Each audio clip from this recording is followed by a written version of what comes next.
Have you ever noticed how the moment you stop trying to be chosen, people suddenly start watching you more closely? And here's the uncomfortable question that hits right in the first few seconds. What if the real reason someone doesn't fear losing you is because you've quietly taught them that you'll always be there? Sit with that for a second, because this isn't about tricks or games or manipulation. It's about a psychological shift that attacks your identity in a way most people never dare to confront.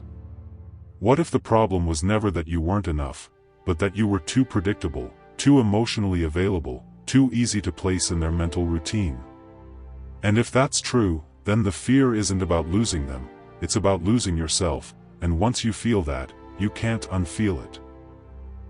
Now think about this moment in your own life, maybe late at night, when your phone stays silent a little longer than usual, and instead of anger or panic, you feel something heavier, an ache that whispers, "I care more than they do." That pain doesn't scream, it settles, and it connects deeply because we've all been there. You replay conversations, you analyze tone, you wonder when the balance shifted. And the scariest part isn't that they changed.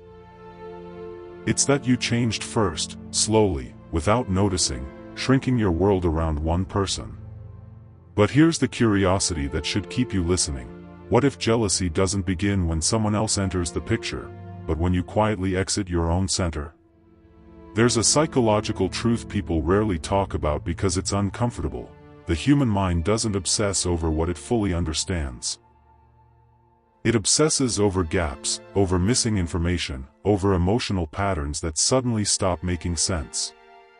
When someone knows exactly how you'll react, when you'll reply, how you'll feel, your presence becomes background noise, and the brain stops scanning for you as a priority. But when that pattern breaks, not loudly, not dramatically, but subtly, the mind wakes up. And here's the dangerous curiosity loop.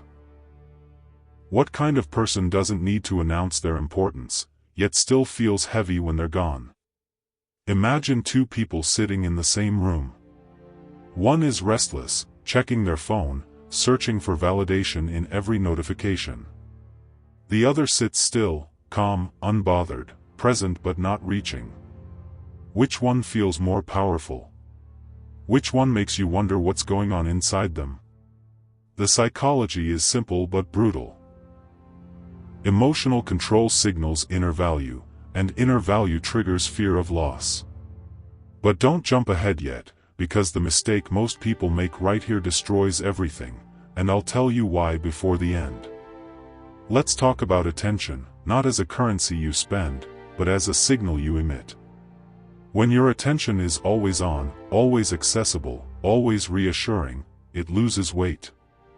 The brain doesn't fear losing what feels unlimited. But when attention becomes intentional, given fully when present, and naturally absent when life pulls you elsewhere, it stops feeling free and starts feeling valuable. Here's the curiosity: why does someone start thinking about you more when you're not trying to be noticed at all? There's a moment that changes everything, and it's not when you walk away, it's when you stop explaining yourself. When you no longer feel the need to justify why you were busy, why you replied late, why your mood didn't match their expectations. Psychologically, explanations are subtle confessions of lower ground. They signal that you need approval to exist as you are. And once you remove that need, something unsettling happens in the other person's mind. They lose control over the emotional equation. And the question forms quietly: why doesn't this affect them anymore? Here's the part that stings, but listen closely. Jealousy is not born from competition. It's born from comparison, and comparison only happens when someone feels uncertain about their position. When your happiness no longer rises and falls with their attention, when your emotional state stays stable whether they show up or pull back, you trigger a silent alarm in their psyche. Stability is more threatening than superiority, because superiority invites challenge, but stability suggests you don't need to fight at all. And that's when fear creeps in. Not loud fear, but the slow, uneasy kind that keeps someone thinking about you long after the conversation ends. Now let me warn you about something most people get wrong at this exact stage.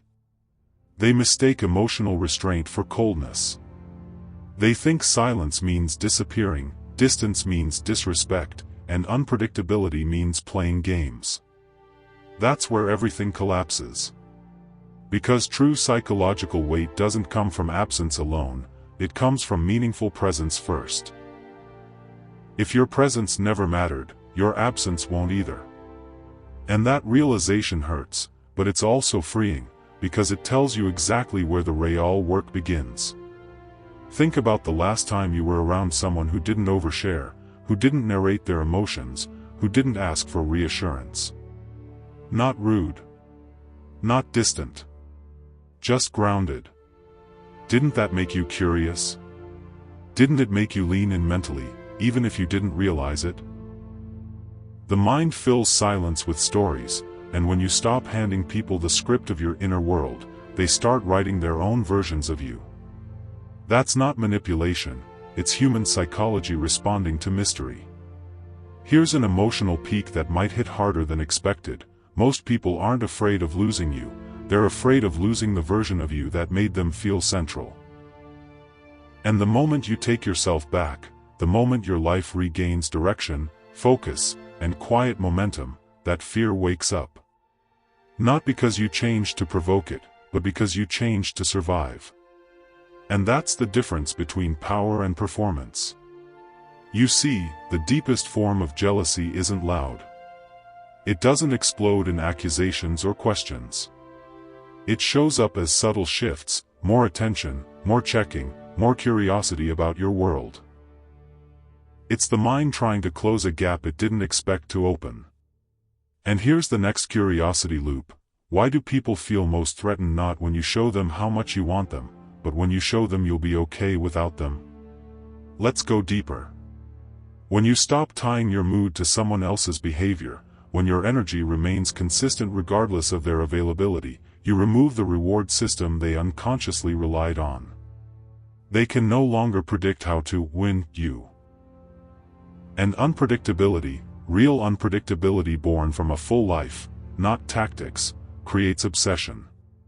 But be careful, because obsession fades fast if it smells forced.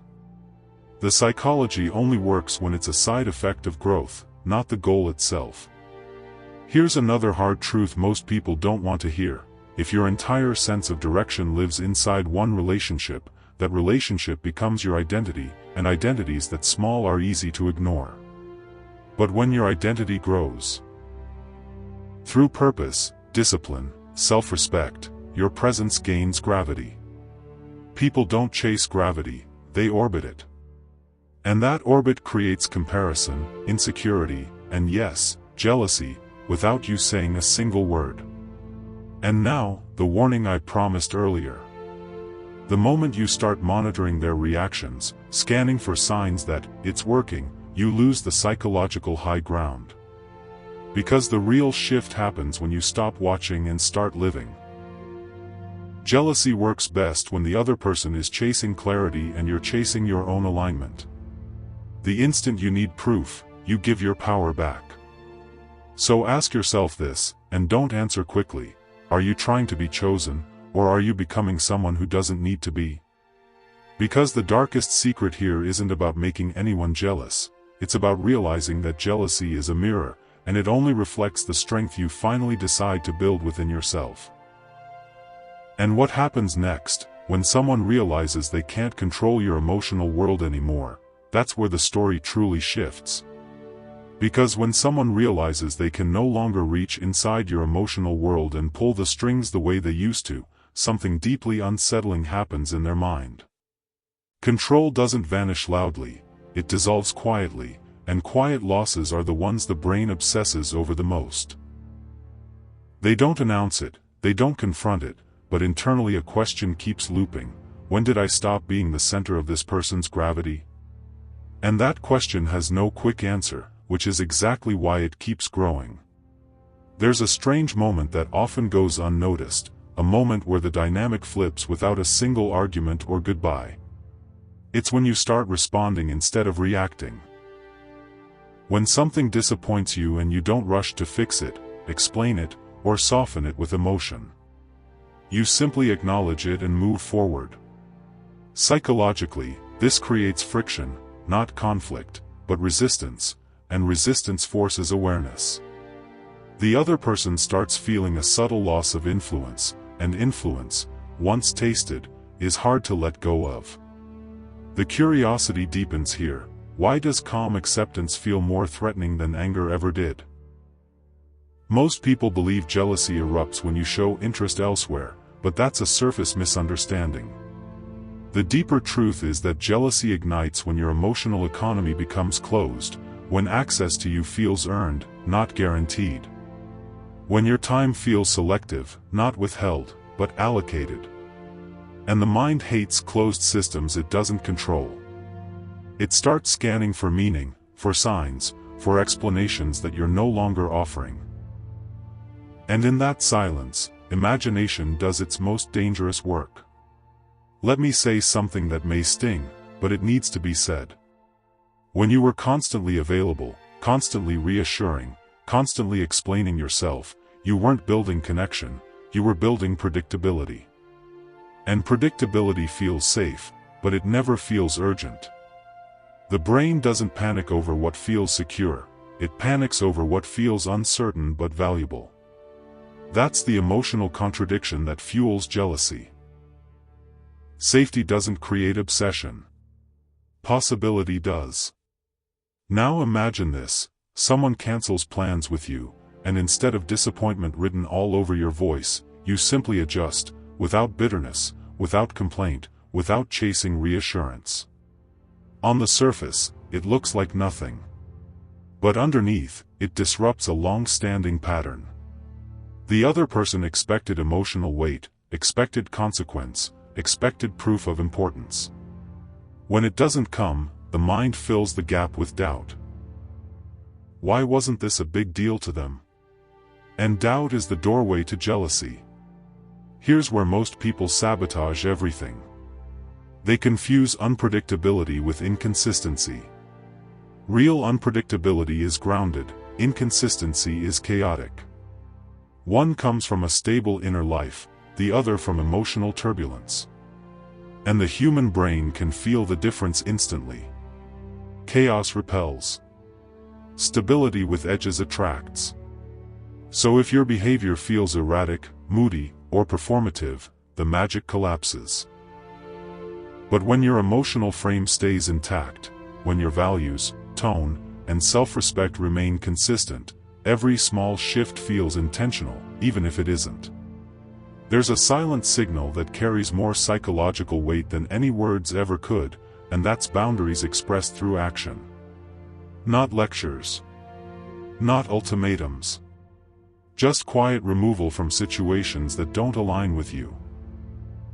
When you stop tolerating what drains you without announcing it, you send a message the subconscious understands immediately: this person respects themselves. And self-respect creates comparison.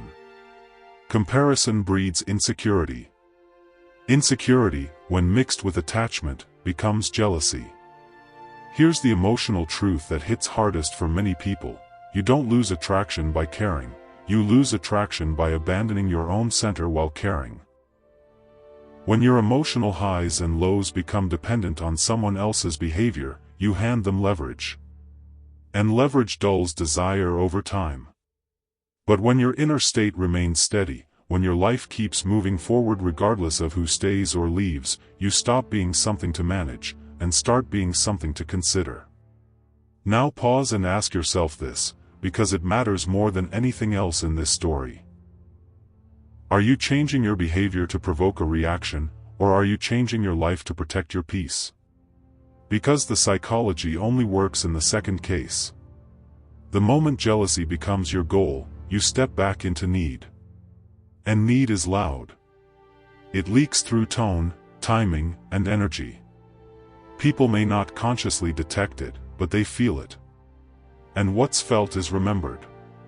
There's a reason emotionally mature people often feel dangerous without doing anything dramatic.